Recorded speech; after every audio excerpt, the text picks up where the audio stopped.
Iman A asks, what do we do in the West?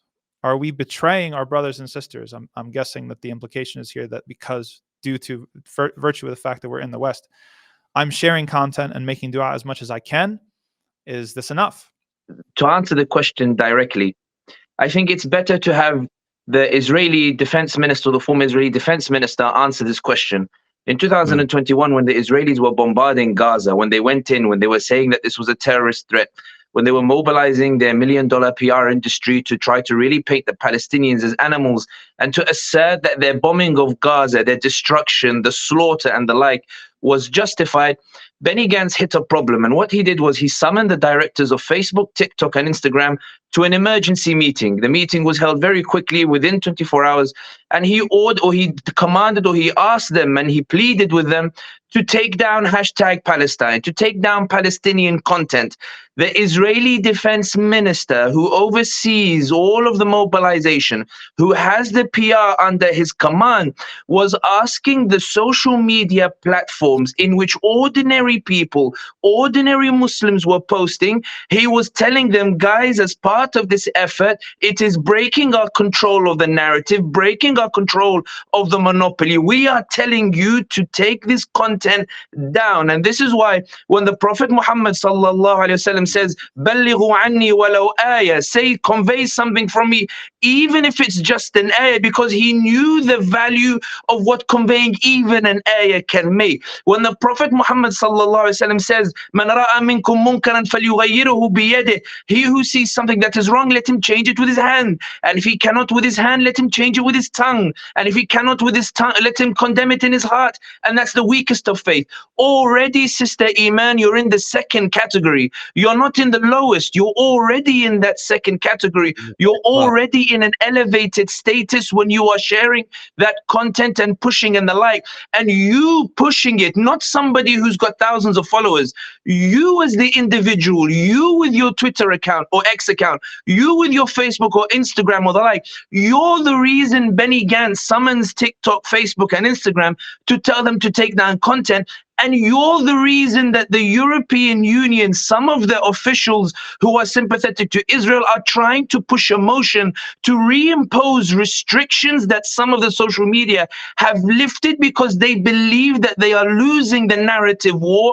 And one of the reasons, and I'll make a very bold claim, because based on my analysis in terms of the politics, the reason there hasn't been a ground invasion yet is because the Israelis are concerned that the narrative is not yet in their favor, that everybody in the world has seen the destruction, the damar that they've done, and that because of protest in London, in Chicago, in Canada, in Bangladesh, in Pakistan, in Rome, in Berlin, in Paris, in all of these capitals where protests were not supposed to take place, there's a deep concern that the public opinion is overwhelmingly against Israel, and that's why they're very wary that if they go in with a ground invasion, as it stands, if they go in with a ground invasion, and you, Sister Iman, and everybody here at Yaqeen Institute and everybody else making the efforts, if they go in with a ground invasion and these people and yourself are showing the world that Palestinians are human, not the animals that Israel has been insisting for so many decades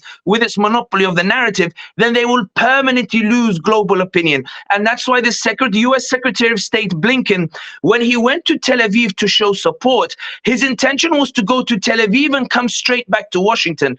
But in Tel Aviv, he announced he would launch a regional tour. And if you open Washington Post, today's article, or I have a time difference, so I'm not sure what's today and tomorrow, but if you open the Washington Post article, you'll see Blinken pleads with US allies in the Gulf to rein in the public backlash, to rein in the public opinion. He asks the regimes to help him to get you, Sister Iman, to stop publishing the content, to stop talking about the Palestinians, to stop raising awareness, to stop doing what for the first time since 1948 convince the neutral, convince the one who was on the fence that this Palestinian is human and that he has legitimate cause. And that's why I think sometimes Muslims undermine their agency. They undermine the power that Allah subhanahu wa ta'ala has given them. Allah, even amongst the prophets, وَرَفَعْنَا بَعْضَهُمْ دَرَجَاتٍ, that we elevated them in terms of status. Some prophets convinced their populations and Allah gave them success, such as the Prophet Muhammad sallallahu alayhi wasallam. Some of them were promised success but never saw it, such as Ibrahim alayhi salam, when he was told your progeny would be like the stars. Some prophets, they saw their people destroyed, Salih alayhi salam, Hud, and these others, Shu'aib and the like. Allah subhanahu wa ta'ala delivers success as he wishes, when he wishes, in his own span, whatever he wants, Allah does. But the striving is ours. One thing that I always strike, and I know I've gone in terms of the answer to the question, but I really want to emphasize this point.